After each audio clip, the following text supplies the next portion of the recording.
नाशिकमध्ये आज सकाळी कशी होती थंडी, सांगतोय आमचा प्रतिनिधी सागर वैद्य। कडाक्याच्या थंडीमुळे नाशिककर चांगलेच गारठलेत, कारण नाशिकचं तापमान आता 7 अंशापर्यंत येऊन ठेपलेलं आहे।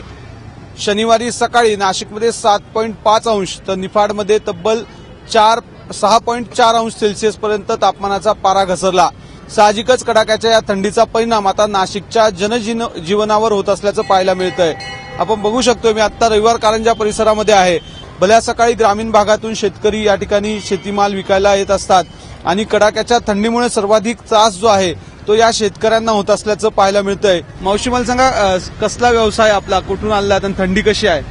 आम्ही नाशिकमध्येच राहतो। थंडी खूप कडाक्याची आहे आणि आमचा व्यवसाय म्हणजे हा स्पाटचाच आहे आणि आम्हाला थंड पाण्यामध्येच हात घालावा लागतं सारखं, त्याच्यामुळे थंडी खूपच वाजते। काही देवदर्शनावर परिणाम झाला का नाशिककरांच्या थंडीमुळे? पुष्कळ लोकांचे परिणाम झालेला आहे। जे 7ला आम्ही जाणारे लोक आज 8:30 पावणे 9 झाले, जातच नाही देवाला। कडाक्याच्या या थंडीचा फटका आता मंदिरातल्या उपस्थितीवर सुद्धा येतोय असं लोकांचं म्हणणं आहे। असं असलं तरी सुद्धा नाशिककर या गुलाबी थंडीचा आनंद घेत आहे। काळजीचं कारण एवढंच आहे की निफाडमध्ये जे आहे ते 6.4 अंश सेल्सिअस पर्यंत तापमान नोंदवलं गेलं।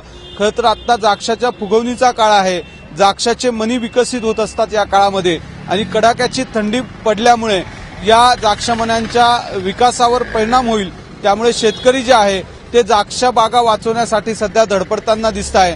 भुऱ्या रोगाचा प्रादुर्भाव द्राक्ष बागांना होऊ शकतो, त्याच्यामुळे भल्या पहाटे उठून द्राक्ष बागांना शेकोटी देऊन द्राक्ष बागा वाचवण्याचं काम शेतकरी आता करताना दिसत आहेत।